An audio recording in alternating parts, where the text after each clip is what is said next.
Hi, I'm Natalia Rose, and today we're going to talk about the pros and cons of juice fasting. Well, the pros are a very, very long list, so let's start with those. The pros are much improved skin, weight loss, reduction of symptoms you may be having, tons of energy, vivid dreams, energy to spare, and energy to pour into your creative projects, a feeling of overwhelming well-being.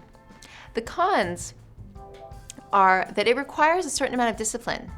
And for most people, it's hard to muster up enough discipline to skip a meal, to replace a meal with a vegetable juice or 2 or 3. It also requires a certain amount of organization because you need to know that you're going to have your juices, when you're going to need them, and you're going to, depending on whether you're making them yourself or getting them from the outside, you're going to have to take a little time and put a little thought behind putting that together.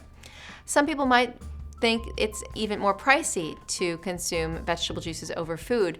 Of course, that depends on the kind of food you're eating versus the amount of money you're spending on vegetable juicing. That may or may not be a problem for you. And finally, your ability to engage socially is going to be affected. So that may be considered a con as well, considering that you may need to skip social gatherings or be around people who are consuming and imbibing things that you're not including in your juice fast. So that can take a bit of extra effort and discipline and motivation and determination to get through all 3 of those things. Otherwise, though, I would say, by and large, it's mostly pros.